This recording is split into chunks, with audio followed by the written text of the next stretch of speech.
الرحيم. الحمد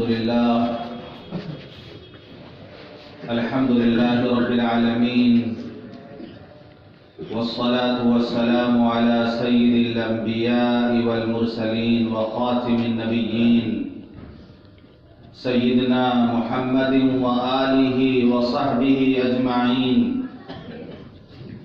ومن تبعهم بإحسان ودعا بدعوتهم إلى يوم الدين. أما بعد، عن أبي سعيد الخدري رضي الله عنه قال: قال رسول الله صلى الله عليه وسلم: من أكل طيبا وعمل في سنة وأمن الناس بوائقه دخل الجنة. فقال رجل: يا رسول الله، إن هذا اليوم لكثير في الناس. قال: وسيكون في قرون بعدي، أو كما قال عليه الصلاة والسلام. رواه الترمذی. محترم بزرگوں، دوستوں اور دینی بھائیوں، انسان ہونا ایک الگ چیز ہے اور انسانیت یہ ایک الگ چیز ہے. آدمی ہونا یہ ایک الگ چیز ہے اور آدمیت یہ ایک الگ چیز ہے. یہ کوئی ضروری نہیں کہ کوئی انسان ہو تو اس میں انسانیت بھی ہو، اور کوئی آدمی ہو تو اس میں آدمیت بھی ہو. یہی وہ انسانیت اور آدمیت ہے. جب انسان کے اندر پیدا ہوتی ہے تو انسان فرشتوں کی صف میں شامل ہو جاتا ہے، بلکہ فرشتوں سے بھی آگے بڑھ جاتا ہے. اللہ فرماتا: وَلَقَدْ كَرَّمْنَا بَنِي آدَمَ، ہم نے آدم کے اولاد کو عزت عطا فرمائی. اور یہی انسانیت اور آدمیت اگر انسان کے اندر سے نکل جائے تو انسان جانوروں کی صف میں کھڑا ہو جاتا ہے، بلکہ جانوروں سے بھی نیچے گر جاتا ہے. اللہ فرماتا ہے: لَهُمْ قُلُوبٌ لَا يَفْقَهُونَ بِهَا وَلَهُمْ أَعْيُنٌ لَا يُبْصِرُونَ بِهَا وَلَهُمْ آذَانٌ لَا يَسْمَعُونَ بِهَا أُولَئِكَ كَالْأَنْعَامِ بَلْ هُمْ أَضَلُّ. فرمایا کہ ان کے پاس دل ہیں لیکن یہ سوچتے نہیں، ان کے پاس آنکھیں ہیں لیکن دیکھتے نہیں، ان کے پاس کان ہیں لیکن سنتے نہیں. یہ جانور ہیں بلکہ جانوروں سے بھی گئے گزرے ہیں. آج انسان سب کچھ بننے کی کوشش کر رہا. وہ ڈاکٹر بننا چاہتا ہے، وہ انجینئر بننا چاہتا ہے، وہ مالدار بننا چاہتا ہے، وہ نیتا بننا چاہتا ہے، وہ سیاست والا بننا چاہتا ہے، لیکن ابھی صحیح سے وہ انسان نہیں بن سکا. ابھی اس نے اپنے اندر انسانیت پیدا نہیں کی. حضرت امام غزالی رحمۃ اللہ علیہ فرماتے ہیں کہ جانور 3 طرح کے ہوتے ہیں. جانور 3 طرح کے ہوتے ہیں. ایک جانور وہ ہوتا ہے جو انسانوں کو صرف فائدہ پہنچاتا ہے. جانوروں کی ایک قسم وہ ہے جو انسانوں کو صرف فائدہ پہنچاتا ہے، جیسے گائے، بیل، بھینس، بکری، اونٹ. ان کا انسان دودھ پیتا ہے، ان سے اپنے کھیتوں میں کام لیتا ہے، ضرورت پڑتی ہے تو ان کو کھاتا بھی ہے. یعنی زندگی میں جانور کام آتے ہیں اور مرنے کے بعد بھی کام آتے ہیں. یہ فائدے مند ہوتے ہیں انسانوں کے لیے. جانوروں کی ایک قسم وہ ہے جو صرف انسانوں کو نقصان پہنچاتے ہیں. جیسے سانپ ہے، بچھو ہے،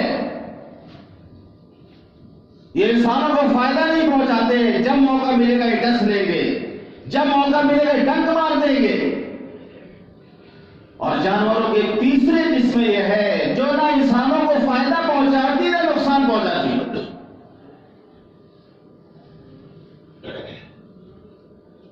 جیسے لومڑی ہو گئی اور بہت سے جنگلی ایسے جانور ہیں جو نہ انسانوں کو فائدہ پہنچاتے ہیں نہ نقصان پہنچاتے ہیں۔ امام غزالی رحمۃ اللہ علیہ فرماتے کہ انسان اگر تو نے یہ بات ٹھان ہی لی ہے کہ تو انسانیت سے گرنا چاہتا ہے اور جانور بننا چاہتا ہے، اگر تو جانور ہی بننا چاہتا ہے تو پھر پہلے قسم کا جانور بنو، پہلے قسم کا جانور بنو جو صرف دوسروں کو فائدہ پہنچاتے ہیں، نہیں تو کم از کم تیسرے قسم بنو جو نہ کسی کو فائدہ پہنچاتے ہیں نہ نقصان پہنچاتے ہیں۔ دوسری قسم کبھی مت بنو جو صرف دوسروں کو نقصان پہنچاتے ہیں۔ لیکن آج افسوس کی بات یہ ہے کہ انسانوں کا ایک بڑا طبقہ ہے جو دوسری قسم میں شامل ہے، اس کی زبان میں وہ زہر ہے، اس کی آنکھوں میں وہ زہر ہے، اور وہ اپنی زبان سے وہ جو ڈنک مارتا ہے کہ اس کے ڈنک پر بچھو شرما جائے، اس کے زہر پر سانپ شرما جائے، ایسی عیاری اس کے اندر، ایسی مکاری اس کے اندر کہ لومڑی اس کو دیکھ کے شرما جائے، کوا اس کو دیکھ کے شرما جائے۔ بخاری شریف کی روایت ہے، حضرت عبداللہ ابن عمر رضی اللہ عنہ روایت کرتے ہیں کہ حضور پاک صلی اللہ علیہ وسلم نے ارشاد فرمایا، المسلم من سلم المسلمون من لسانه ويده والمهاجر من هجر ما نهى الله عنه، رواه البخاری۔ کہ حضور پاک صلی اللہ علیہ وسلم نے امت مسلمہ کو جو اپنے آپ کو مسلمان کہتے ہیں، امت مسلمہ کو خطاب کر کے آپ نے فرمایا کہ المسلم من سلم المسلمون من لسانه ويده، کہ مسلمان وہ ہے جس کی زبان اور جس کے ہاتھ سے دوسرے مسلمان محفوظ ہیں۔ والمہاجر من حجر ما نہى اللہ عنہ، اور حقیقی مہاجر وہ ہے، ہجرت کرنے والا وہ ہے، چھوڑنے والا وہ ہے جو ان چیزوں کو چھوڑ دے جن کو اللہ نے منع کیا ہے۔ اور مسلم شریف کے الفاظ ہیں کہ ایک صحابی نے عرض کیا، ای المسلمین خیر، اے اللہ کے رسول مسلمانوں میں بہتر کون ہے؟ ای المسلمین خیر، مسلمانوں میں سے بہتر کون ہے؟ آپ نے فرمایا، من سلم المسلمون من لسانه ویده، کہ جس کی زبان اور اس کے ہاتھ سے مسلمان محفوظ ہوں۔ ترمذی شریف کی روایت حضرت ابو ہریرہ رضی اللہ عنہ کی، وہ روایت کرتے کہ حضور پاک صلی اللہ علیہ وسلم نے فرمایا، المسلم من سلم المسلمون من لسانه ويده والمؤمن من امنه الناس على دمائهم واموالهم، رواه الترمذی۔ کہ حضور پاک صلی اللہ علیہ وسلم نے ارشاد فرمایا، مسلمان وہ ہے جس کی زبان اور اس کے ہاتھ سے مسلمان محفوظ ہوں، والمؤمن، اور مومن وہ ہے، ایمان والا وہ ہے کہ جس کی طرف سے لوگ اپنی جان اور اپنے مال کے بارے میں مطمئن ہوں کہ اس کی ذات سے ہماری جان کو اور ہمارے مال کو نقصان نہیں پہنچے گا۔ اور ایک روایت میں آتا ہے، آپ نے بھی فرمایا، المسلم من سلم الناس من لسانه ويده، یعنی مسلموں کی جگہ الناس کا لفظ استعمال ہوا کہ فرمایا کہ مسلمان وہ ہے جس کی زبان اور ہاتھ سے تمام لوگ محفوظ ہوں، وہ مسلم ہو غیر مسلم ہوں، وہ کوئی بھی ہو، الناس کا لفظ آیا ہے۔ تو علامہ بدر الدین عینی رحمۃ اللہ علیہ جو شارح بخاری ہیں، جنہوں نے 11 جلدوں میں عمدۃ القاری کے نام سے بخاری شریف کی شرح لکھی ہے، وہ یہاں پر ایک اشکال قائم کرتے ہیں کہ اس حدیث میں یہ کہا گیا مسلمان وہ ہے جس کی زبان اور ہاتھ سے مسلمان محفوظ ہوں، تو اگر کوئی کسی کو پیر سے تکلیف پہنچائے تو ہاتھ سے نہ پہنچائے، زبان سے نہ پہنچائے، کوئی کسی کو پیر سے اگر تکلیف پہنچائے تو جواب دیتے ہیں چونکہ تکلیف پہنچانے میں ان دونوں اعضاء زبان اور ہاتھ کا زیادہ استعمال ہوتا ہے، زبان کا سب سے زیادہ استعمال ہوتا ہے، ہاتھ کا زیادہ استعمال ہوتا ہے۔ تو جب ان دونوں سے منع کیا گیا تو لاج چلانے کی نوبت تو کبھی کبھی آتی ہے، تو جن سے زیادہ واسطہ پڑتا ہے جب ان چیزوں سے روک دیا گیا تو جس سے بہت دنوں بعد واسطہ پڑتا ہو تو اس سے تو بدرجہ زیادہ روکا جائے گا۔ حضرت مولانا ابوالحسن صاحب رحمۃ اللہ علیہ سے غیر مسلم نے کہا یہ تو اچھی بات ہو گئی، آپ لوگ تقریر میں بتاتے ہیں کہ مسلمان اچھا ہوا ہے جس سے دوسرے مسلمان محفوظ اور غیر مسلم۔ تو حضرت شیخ نے جواب دیا کہ مسلمانوں کا زیادہ واسطہ مسلمانوں سے پڑتا ہے، مسلمانوں کا زیادہ واسطہ مسلمانوں سے پڑتا ہے، جن سے رات دن واسطہ پڑتا ہے۔ جب ان کو تکلیف پہنچانے سے منع کیا گیا تو غیر مسلموں سے تو بہت دور اور بہت دیر میں واسطہ پڑتا ہے، تو جس سے صبح شام روزانہ واسطہ پڑتا ہو، جب اس کو تکلیف پہنچانے سے منع کر دیا گیا، ظاہر سی بات ہے جس سے کبھی کبھی واسطہ پڑتا ہو اس سے تو اور زیادہ منع کیا گیا۔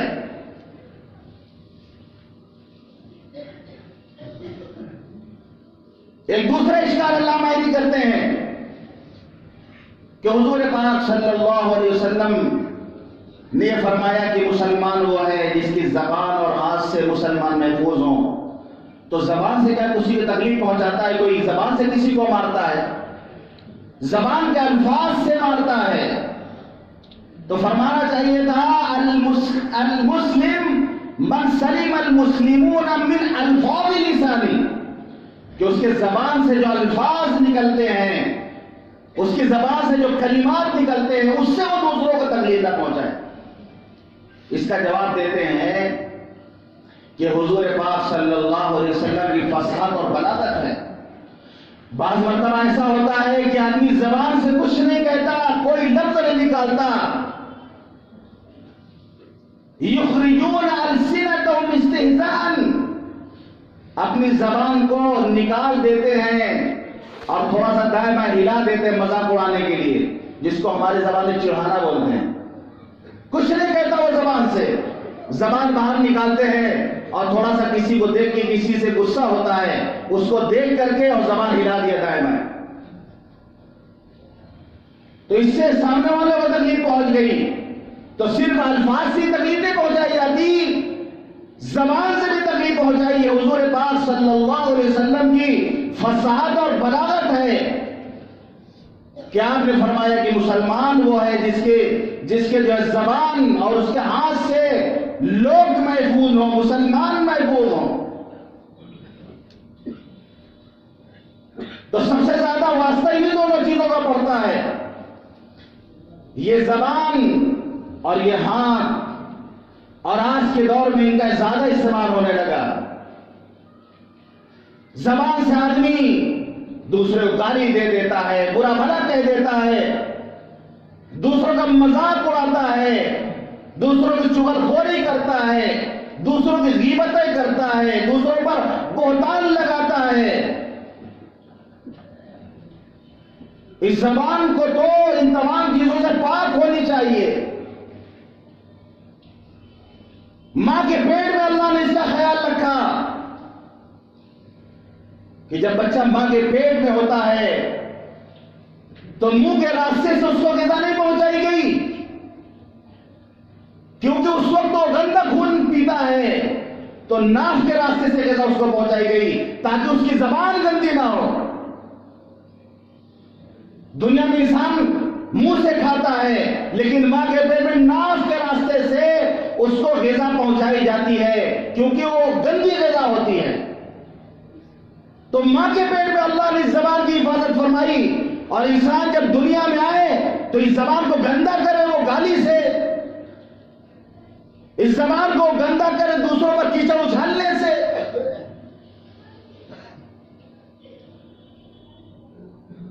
تو زبان کا بہت خیال رکھنا چاہیے. انہی دو چیزوں سے دوسروں کو تکلیف پہنچائی جاتی ہیں اور آج کل زبان سے زہر اگلا جا رہا. پورے ملک کے ماحول کو آج زبان کے ذریعے خراب کیا جا رہا اور جہاں ضرورت ہو رہی وہاں ہاتھ کا بھی استعمال کیا جا رہا. آج یہ ریپبلک ڈے، یوم جمہوریہ ہمارے ملک کا،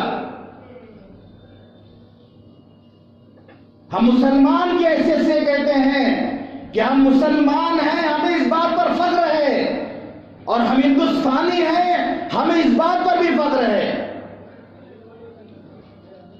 ہمارے آباء و اجداد نے جس وقت پاکستان بن رہا تھا بہت سوچ سمجھ کر ہندوستان میں رہنے کا فیصلہ کیا تھا اور 26 جنوری کے دن ہندوستان کا آئین تیار ہوا. باضابطہ یہاں کا جو قانون، ہندوستان کا جو دستور مرتب ہوا وہ لاگو کیا گیا. وہ دستور اصلی شکل میں جا کے دیکھیے کلکتہ کی نیشنل لائبریری میں رکھا ہوا دستور، تہخانے میں لاکر کے اندر، بڑے بڑے لاکر کے اندر رکھا ہے. میں نے اپنی آنکھوں سے دیکھا اس دستور کو. مولانا آزاد کا اوریجنل دستخط میں نے اس میں دیکھا ہے. ہر آدمی نہیں جا سکتا وہاں پر، بڑے بڑے لاکر کے اندر وہ سب رکھا ہوا ہے. یہی دستور بنایا گیا تھا کہ اس ملک میں ہر مذہب والوں کو آزادی. مولانا علی ندوی رحمۃ اللہ نے اپنے زمانے میں اہل سیاست سے کہا تھا کہ آزادی کے بعد جو چیزیں جس حال میں ان کو رہنے دیا جائے، فرمایا کہ تاریخ کو الٹا سبق مت پڑھاؤ. اگر تاریخ کو الٹا سبق پڑھاؤ گے تو اس ملک کے اندر فساد پیدا ہو جائے گا. فرمایا تاریخ سویا ہوا شیر ہے، اس کو مت جگاؤ. شیر جاگے گیا تو دوسروں کو پھاڑ کھائے گا، دوسروں کو نقصان پہنچائے گا. راجیو گاندھی کو مولانا نے خط لکھا کہ تاریخ کو الٹا سبق مت پڑھاؤ. آزادی کے وقت جو چیز جیسی تھی اس کو مان لیا جائے یہ چیز ایسی ہے، اس کو تاریخ الٹا سبق پڑھاؤ گے نہیں. یہ چیز تو کسی زمانے میں یہ رہی ہوگی اور یہ چیز یہ تھی. اگر اس چیز کے چکر میں پڑھو گے پورے ملک میں فساد کی آگ لگے گی. آج ہمارا ملک جام سکون کے ساتھ، اطمینان کے ساتھ زندگی گزار رہے ہیں. یہاں کچھ شر پسند عناصر ایسے پیدا ہو گئے ہیں جو ہندوستان کے گنگا اور جمہوری تہذیب کو برباد کر دینا چاہتے ہیں. مندر میں بھی اونچ نیچ ہو یہ تو رام نہیں کہتا. مندر میں بھی اونچ نیچ ہو یہ تو رام نہیں کہتا. ستی بنا دو روپ کنور کو یہ گھنشیام نہیں کہتا. ہندو دھرم سے نفرت کرنا یہ اسلام نہیں کہتا. اور مسجد کے مینارے توڑو کوئی رام نہیں کہتا. یہ سیاست والوں کی عیاری اور مکاری ہے اور دیش کے غداروں سے کہہ دو دھرتی جان سے پیاری ہے.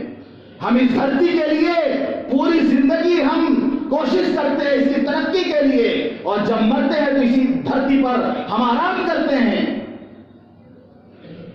ہم سے زیادہ اس ملک کا وفادار کون ہوگا؟ ہم نے اس ملک کو تہذیب دیا، ہم نے اس ملک کو تمدن دیا، ہم نے اس ملک کو رہنے کا، کھانے کا اور اٹھنے اور بیٹھنے کا طریقہ سکھایا. آج کچھ ایسے لوگ پیدا ہو گئے جنہوں نے رنگوں کو مذہب میں بانٹ دیا کہ ہر رنگ مسلمانوں کا ہو گیا اور جو ہے گیروا رنگ یہ ہندوؤں کا ہو گیا. رنگ کا کوئی مذہب نہیں ہوتا. پھلوں کو بانٹ دیا، ناریل ہندوؤں کا ہو گیا، کھجور مسلمانوں کو ہو گئی. پھنس گیا بیچارہ بھی میں تربوز. اس کو کیا کہا جائے گا؟ وہ مسلمانوں کا کہ ہندو کا؟ یہ نفاق ہے. کہ اندر لال ہو اور اوپر میں ہرا ہو. ہم تو ظاہر ہیں، اگر ہمیں ہرا کیا جا رہا ہم تو اوپن، ہم تو ظاہر ہیں، ہمارے یہاں نفاق نہیں ہے. تربوز کو کاٹو گے تو اندر نفاق نکلے گا کہ اوپر سے اس نے ہرے رنگ کا لبادہ پہن رکھا ہے اور اندر اس کا لال ہے. ہم تو ظاہر ہیں، ہمارا ماضی تابناک ہے، ہم ظاہر ہیں، بالکل کھلی ہوئی کتاب کی طرح ہیں. رنگ کا کوئی مذہب نہیں ہوتا، پھل کا کوئی مذہب نہیں ہوتا. آج لوگ رنگوں کو مذہب کے نام پہ بانٹ رہے ہیں، پھلوں کو مذہب کے نام پہ بانٹ رہے ہیں. تو آج ضرورت اس بات کی ہے کہ ایک ہم اچھے ہندوستانی شہری بنے، ایک انسان بننے کی ہم کوشش کریں، ورنہ اس ملک میں امن و سکون قائم نہیں ہوگا. ہر مسلمان، ہر انسان، اور میں کہتا ہوں اپنی قوم سے بھی، مسلمانوں سے، کہ تم ایک اچھا شہری بننے کی کوشش کرو، کیونکہ ہمارے نبی نے ہمیں جو تعلیم دی وہ سب کے لیے ہے. آپ نے فرمایا واللہ لا یؤمن، واللہ لا یؤمن، واللہ لا یؤمن. قیل من یا رسول اللہ؟ قال الذی لا یامن جارہ بوائقہ. آپ نے قسم کھا کے فرمایا، حضرت ابو ہریرہ فرماتے ہیں، بخاری مسلم کی روایت ہے، قسم کھا کے آپ فرماتے ہیں قسم خدا کیوں مومن نہیں، قسم خدا کیوں مومن نہیں، قسم خدا کیوں مومن نہیں. کہاں گئے صحابہ اللہ کے رسول، کون مومن نہیں؟ فرمایا مومن نہیں جس کا پڑوسی اس کی زیادتی اور شرارتوں سے محفوظ نہ ہو. وہ پڑوسی چاہے وہ ہندو ہو یا مسلمان، سکھ ہو یا عیسائی، وہ کوئی بھی پڑوسی ہو، اگر اس کی طرف سے وہ محفوظ نہیں ہے واللہ لا یؤمن، وہ مومن نہیں ہے، چاہے وہ 70 پشت سے اپنے آپ کو مسلمان سمجھتا ہو.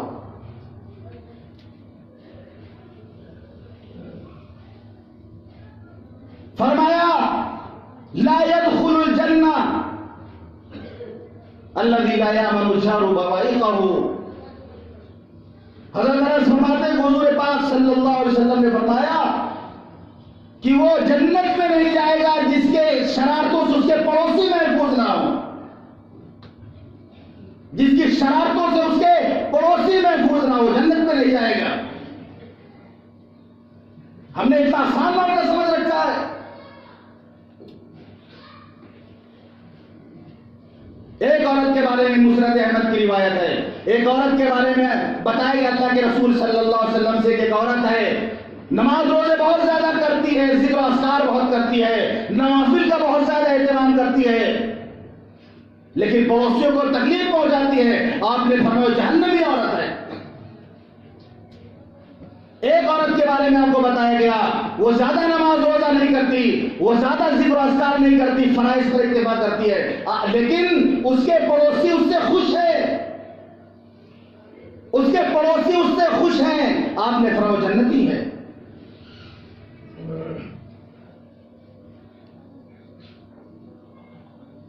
فرمایا لا یؤمن من یشبع وجارہ جار الی جنبہ. وہ مومن نہیں ہو سکتا جو پیٹ بھر کھانا کھا لے اور اس کا پڑوسی بھوکا ہو. جس مذہب کی تعلیم ہو، جس مذہب نے یہ تعلیم دی ہو کہ وہ مومن نہیں ہو سکتا جو پیٹ بھر کھانا کھا لے اور اس کا پڑوسی بھوکا سو جائے.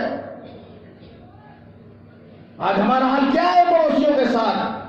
آج ہمارا حال کیا ہے؟ یہ ہمارے برادران وطن، یہ ہمارے پڑوسی ہیں. آج ہمارے معاملات ان کے ساتھ کیا ہیں؟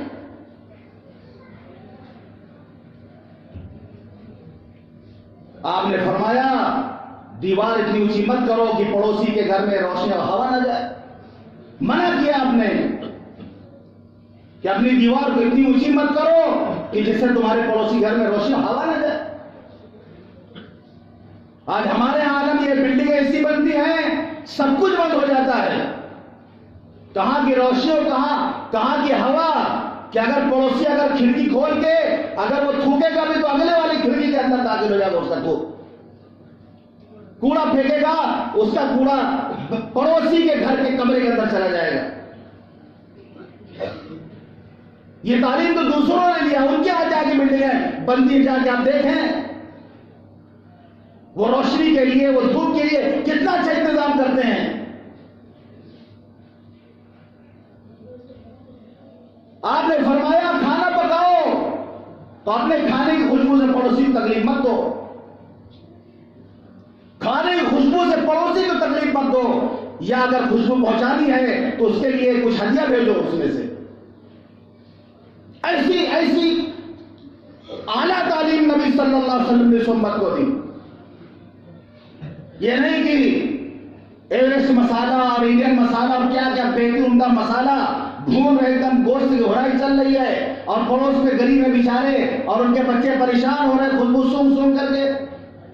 فرمایا تکلیف مت دو پڑوسیوں کو اپنے سالن کی خوشبو سے، اگر ایسی بات ہے تو پھر ہدیہ کرو، جو ہمارے یہاں ختم ہو چکا ہے۔ فرمایا پھل لے کے جاؤ، آپ نے فرمایا اگر پھل لے کر کے جاؤ تو اس میں سے اپنے پڑوسی کا ہدیہ بھیجو، یا نہیں تو اس کو چھپا کے لے جاؤ، اس کو چھپا کے لے جاؤ تاکہ پڑوسی دیکھنے نہ پائے، اور بچوں کی بھی تاکید کر دو کہ وہ پھل باہر نکل کے نہ کھائیں کہ پڑوسی بچے اس کو دیکھیں۔ ہمارا حال کیا ہے آج؟ مسلمان ہیں ہم، مسلمان سمجھتے ہیں اپنے آپ کو، ہم بہت بڑا مومن سمجھتے ہیں اپنے آپ کو، ہم پشتا پشت سے ہم مسلمان چلے آ رہے ہیں۔ ایمان کو جانچو، اپنے ایمان کو جانچو، کھا کے ڈھکار نہیں لیتے، پڑوسیوں کا خیال نہیں کرتے۔ اگر یہ چیزیں ہمارے اندر پیدا ہو جائے، کیا کبھی پڑوسی سے لڑائی کرے گا؟ کیا کبھی پڑوسی کی غیبت اور برائی کرے گا؟ جب پڑوسی کے بارے میں یہ آپ کی اعلیٰ تعلیم ہے جس سے ہمارا سب سے زیادہ واسطہ پڑتا ہے، تو سوچئے پھر جو اور لوگ ہیں، جو دور کے رشتے دار ہیں، جو دور کے لوگ ہیں، ان سے کبھی کبھی واسطہ پڑتا ہے تو ان کے بارے میں بھی کیا تعلیم ہوگی، ان کا کتنا لحاظ کرنا چاہیے۔ حضرت حسن بصری رحمۃ اللہ علیہ، حضرت حسن بصری رحمۃ اللہ علیہ اس آیت کے تفسیر میں کہ ان الابرار لفی نعیم، کہ ابرار لوگ جنت میں ہوں گے، وان الفجار لفی جحیم، فجار لوگ جہنم میں ہوں گے۔ فرمایا ابرار کون ہے؟ اس کی تفسیر میں حضرت حسن بصری فرماتے ہیں کہ ابرار جن کو کہا گیا وہ جنت میں ہوں گے، ابرار کون ہیں؟ الذین لا یؤذون الضر ولا یرضون الشر، ابرار وہ ہوتے ہیں جو چیونٹی کو بھی تکلیف نہیں پہنچاتے، ابرار وہ ہوتے ہیں جو چیونٹی کو بھی تکلیف نہیں پہنچاتے اور گناہ سے راضی نہیں ہوتے، چاہے اپنا گناہ ہو چاہے اپنے بھائی کا گناہ ہو، نہ اپنے گناہ سے راضی ہوتے ہیں نہ اپنے بھائیوں کے گناہ سے راضی ہوتے ہیں۔ ایک فرما بردار لڑکا اپنے بھائیوں کو دیکھے کہ نافرمانی کر رہا اپنے اس کے ابا کی، تو اپنے بھائیوں سے وہ کہے گا کہ تم کیسے بھائی ہو، تم کیسے بھائیوں کے ابا کی نافرمانی کر رہے؟ تو فرمایا ابرار وہ ہے جو چیونٹیوں کو بھی تکلیف نہیں پہنچاتے، اور بزرگوں کا اس کا لحاظ کیا گیا۔ ایک بزرگ وضو کر رہے تھے، کئی جگہ انہوں نے بدلا، لوگوں نے پوچھا حضرت کیا ہوا؟ فرمایا کہ اس جگہ میں وضو کر رہا تھا چیونٹیاں تھیں، وضو کے پانی میں بہہ جاتی۔ ہمارے یہاں دیکھتے ہیں کہ کہیں چیونٹیاں تو ایک لوٹا پانی ڈال دیں گے، ساری چیونٹی گائے، ایک جھٹکے میں ساری چیونٹی ختم۔ کہاں بچھڑ گئے، کہاں پیچھے پورا کنبا کا بیلا چیونٹیوں کو بچھڑ گیا، چیونٹیوں کو مسل دیتے ہیں، چیونٹیوں کو مار دیتے ہیں۔ الخلق یاد اللہ، مخلوق یہ اللہ کی یاد ہے۔ فَأَحَبُّ الْخَلْقِ إِلَى اللَّهِ مَنْ أَحْسَنَ إِلَىٰ عِيَالِهِ، اللہ کے نزدیک سب سے محبوب وہ ہے جو اللہ کے عیال کے ساتھ محبت کا برتاؤ کرے۔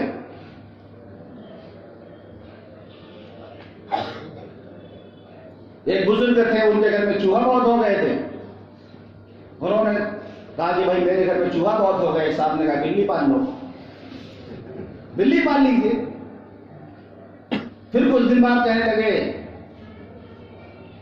گھر میں چوہا بہت ہو گئے ہیں، پھر کہتے حضرت آپ پہلے بھی کہہ چکے ہیں، تو ہم نے کہا تھا بلی پال لیجیے۔ تو فرمایا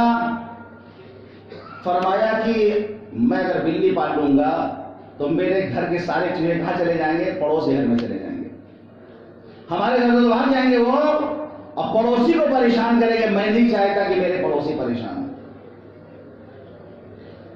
ہمارے یہاں کی تعلیم ایسی سنہری اور ایسی قیمتی تعلیم ہے کہ قسم خدا کی جس دن یہ امت عمل کرنے لگے، جوگ در جوگ لوگ کلمہ پڑھنے کے لیے تیار ہو جائیں گے.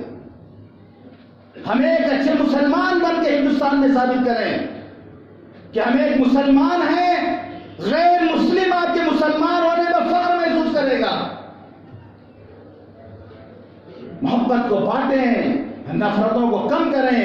آج کوشش کی جا رہی ہے کہ نفرتوں کو بڑھایا جا رہا, مذہب کے نام پہ دوریاں پیدا کی جا رہی ہیں. محبتوں کو بانٹیں, محبتوں کے بارے میں سخی بنیں, نفرتوں کے بارے میں کنجوس بنیں. نفرتوں کو مٹھائیں. ہمیں جوڑنے کے لیے بھیجا گیا, ہمیں توڑنے کے لیے نہیں بھیجا گیا. ہمارے یہاں سوئی دھاگے کا کام ہے, ہمارے یہاں قیدی کا کام نہیں ہے. تو اس وقت ملک کے جو حالات ہیں, یہ 26 جنوری کا پیغام میں آپ کو دے رہا ہوں. یہ اللہ کے گھر سے ایک پیغام لے کر کے جایا. جس دن آپ ان چیزوں پر عمل کریں گے, بہت اطمینان کے ساتھ, جس طریقے سے آپ عزت کے ساتھ, احترام کے ساتھ, پوری آزادی کے ساتھ آپ اس ملک میں جی رہے تھے, اسی طرح پوری آزادی عزت کے ساتھ, بلکہ اس سے زیادہ عزت کے ساتھ آپ ملک میں جئیں گے. اللہ تعالیٰ ان تمام تعلیمات پر عمل کرنے کی ہم سب کو توفیق عطا فرمائے. وآخر دعوانا الرحیم.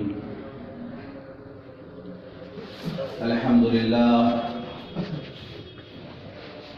للہ رب العالمین, والصلاة والسلام على سید الانبیاء والمرسلین وخاتم النبیین سیدنا محمد وآلہ وصحبہ اجمعین ومن تبعهم بإحسان ودعا بدعوتهم إلى يوم الدين. أما بعد, عن أبي سعيد